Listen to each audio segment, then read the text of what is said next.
السلام علیکم ورحمۃ اللہ وبرکاتہ۔ میرا نام شہاب ہے اور آج میں آپ کو حضرت محمد مصطفیٰ صلی اللہ علیہ وآلہ وسلم کی سیرت مبارکہ کے بارے میں بتاؤں گا۔ کیا آپ جانتے ہیں کہ حضرت محمد مصطفیٰ صلی اللہ علیہ وسلم کی زندگی کا ہر پہلو ہمارے لیے رہنمائی اور کامیابی کا ذریعہ ہے؟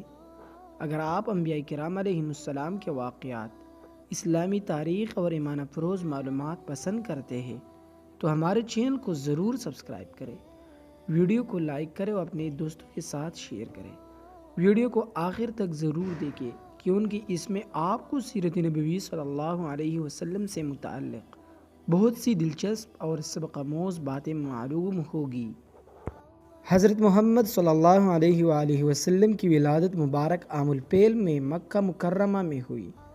آپ صلی اللہ علیہ وآلہ وسلم کے والد حضرت عبداللہ رضی اللہ تعالیٰ عنہ آپ کی پیدائش سے پہلے ہی وفات پا چکے تھے اور 6 سال کی عمر میں آپ صلی اللہ علیہ وآلہ وسلم کی والدہ حضرت آمنہ رضی اللہ تعالیٰ عنہ بھی دنیا سے رخصت ہو گئی۔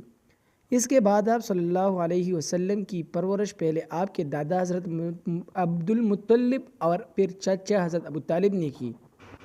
بچپن ہی سے آپ صلی اللہ علیہ وسلم سچائی، دیانتداری اور بہترین اخلاق کے لیے مشہور تھے۔ مکہ کے لوگ آپ صلی اللہ علیہ وسلم کو الصادق اور الامین کے لقب سے یاد کرتے تھے۔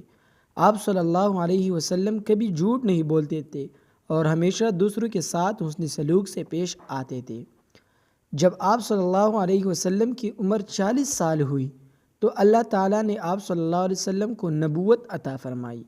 غار حرا میں حضرت جبرائیل علیہ السلام اللہ کا پہلا پیغام لے کر آئے۔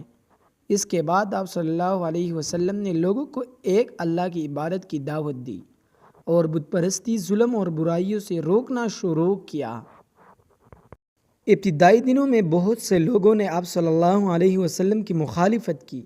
آپ صلی اللہ علیہ وسلم اور آپ کے ساتھیوں کو سخت تکالیف کا سامنا کرنا پڑا، لیکن آپ صلی اللہ علیہ وسلم نے صبر، حکمت اور ثابت قدمی کا دامن نہیں چھوڑا۔